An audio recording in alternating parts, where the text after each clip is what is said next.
News OK. I'm here with George Ling, who is the assistant entertainment editor for the Oklahoman. Now, you wrote 2 stories, one on Kung Fu Panda and also one on You Don't Mess with the Zohan. Yes, you got it right. I know. That's a tough one for me. Okay, so they're both coming out tomorrow. They're both coming out in Friday, and you're going to be writing the story in Friday's paper. So tell us, let's start off with the You Don't Mess with the Zohan. What can you tell us about this movie?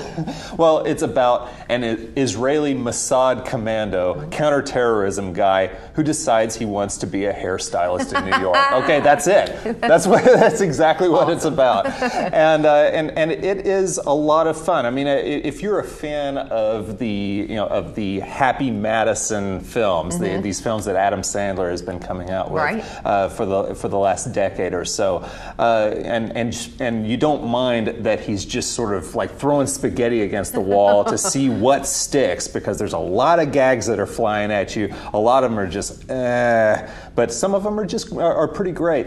Then you're going to enjoy it.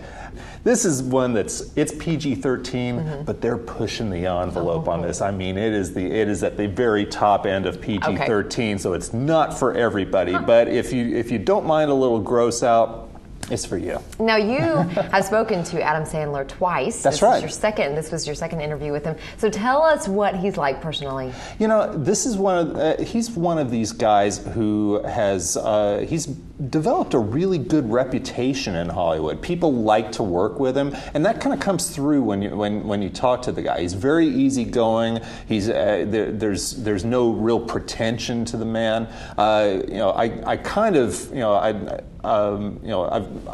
come to sort of expect that I'm going to be a little refreshed when I talk to him. Yeah. Because he's not one of these guys who seems to be reading from a script. He gets up there and he just talks. Yeah. And just a very personable guy.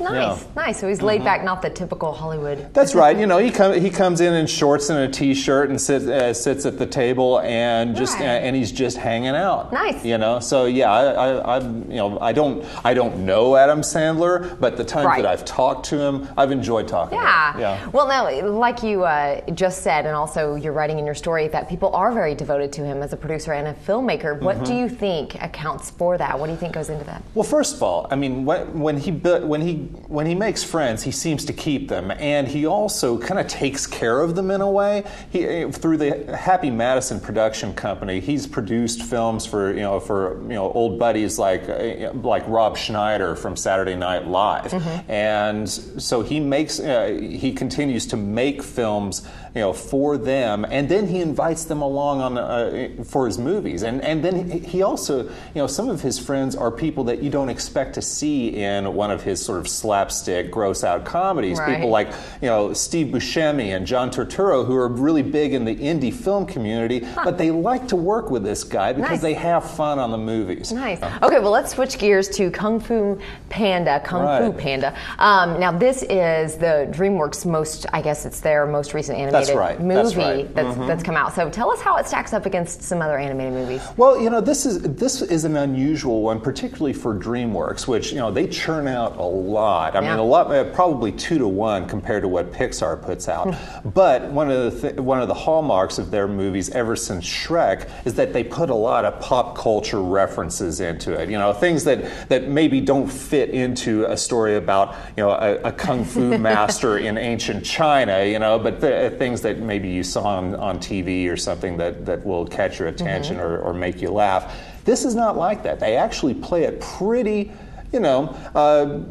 pretty straightforward. It's, despite the fact that it's a bunch of animals fighting kung fu, it's they're playing it pretty much like a quest film, like Crouching Tiger, Hidden Dragon. And there's a lot of great. The animation is fantastic, and there's a lot of talent that is involved in this. There's a lot of great actors. Jack Black plays the lead, Po, this panda who is an unlikely hero, but but by a twist of fate, he becomes the vaunted dragon warrior who gets to be the ultimate kung fu fighter. Right. And so, and then you have Dustin Hoffman in it, Lucy Liu, Angelina Jolie, Yep. Seth Rogen, Jackie Chan. I mean, a lot of talent. On Yeah, this. definitely. Now, you interviewed Dustin Hoffman and Jack Black. That's right. So That's tell right. us what did they say their experience was working on the movie? Well, Dustin Hoffman, he'd only done one other voiceover job for a film called Racing Stripes a couple of years ago. It was a live-action animal movie. This time, he was going in and recording things, and he wasn't expecting a lot of the things that would happen. They had a camera on him the whole time while he was doing his lines, and then they would go back and correct animation to reflect his personality, how he would gesture, his body language, how he his facial expressions. So he said he didn't notice a lot of the things that they pulled from him, but then his children were watching it, and they're like, "Oh yes, that is absolutely you, Dad." So yeah, it was pretty cool. Oh my goodness! So Jack Black is a card. Does he live up to his persona when you talk to him? I've been a huge fan of his for a long time, and I've loved his stuff when he was doing Tenacious D and all that, which he's still doing.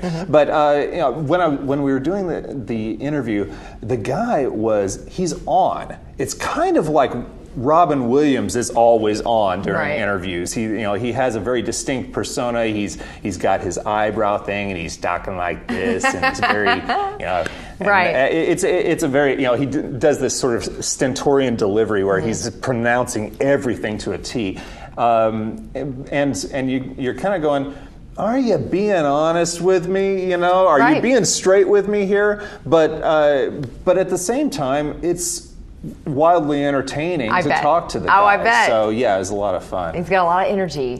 Okay, so random question: which one would you rate higher? Which one would you suggest everybody go see? I think that the vast majority of people are probably going to see Kung Fu Panda. Because it's a little more mainstream, and it's something that a lot more people can see. Zohan, I mean, that's it's if you like Sandler, then you're going to go see that. But if you're just if you don't have this sort of taste for kind of extreme humor, you might not want to go there. Kung Fu Panda is going to serve a lot more people. I think that's probably going to be top spot on the box office this weekend. Wow, I know. We'll see. Well, thank you so much. For more on George's stories, both stories will be in the Weekend Look section in the Oklahoman. That is June 6th, Friday's paper, and also on newsok.com. Thanks so much. Thank you. Let's see it.